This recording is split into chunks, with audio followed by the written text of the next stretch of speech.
Texas recognized. Speaker, I yield 5 minutes to the gentleman from Texas, Mr. Neugebauer, who is the lead sponsor of this legislation and also a member of the Science Committee. Gentleman from Texas recognized for 5 minutes. Mr. Speaker, I rise today in support of my bill, the National Windstorm Impact Reduction Act, H.R. 23. I also want to thank Chairman Smith for his leadership on this issue, and I appreciate him agreeing to bring this back up early in the 114th Congress. I think we've already heard of a number of people quote a lot of statistics about the amount of damage that occurs from windstorms in this country and the loss of lives. Particularly 2011 was a very bad year, as it was pointed out. We had a number of people that were killed that year and over $28 billion in damage to property alone. And what's happening is the risk is growing because our population centers are growing. A tornado that goes through a town center does a lot more damage than one that goes through an empty prairie. And as these storms are getting costlier over time, it's at a time where we're at $18 trillion in debt. It's important that we utilize the taxpayers' resources in an effective way. And this particular program, as it was mentioned, is reauthorized at a fixed level, at the level from previous reauthorization, but also it's designed to make the program more efficient and effective in the future.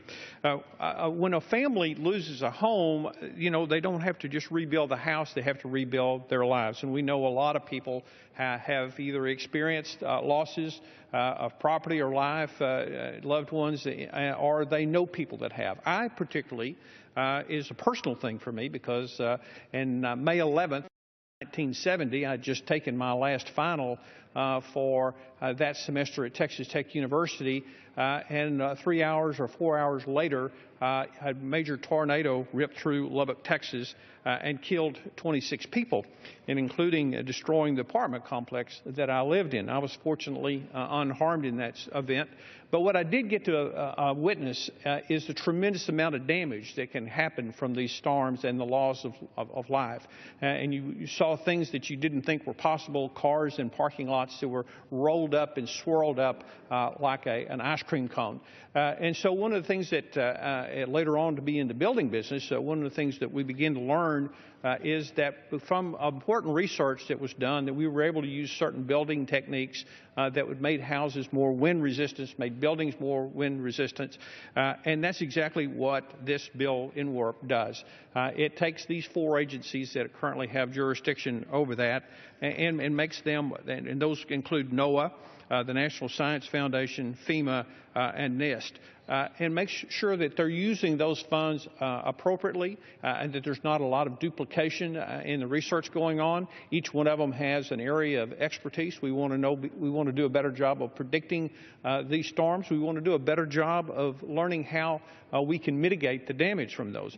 One of the things that happened right after the May 11th tornado in Lubbock is that Texas Tech University began doing research on wind storms and the effects of different materials. And later on, they founded the National Wind Institute, which is doing important research on different simulating cyclones and different kinds of wind events and the impact that it has on materials and certain building techniques. And certainly that will be important to our country as we move forward.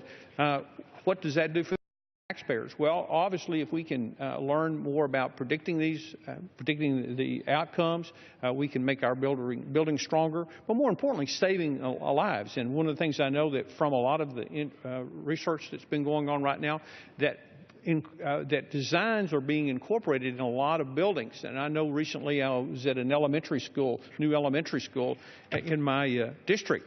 And one of the things that we learned is that they incorporated certain building techniques within the cafeteria of that new elementary. And so that basically the cafeteria became a storm shelter for the students going to that elementary. So those are the kind of things that will be beneficial by this. And so I urge my colleagues to help me reauthorize H.R. 23. And with that, I yield back my time. Gentleman yields back.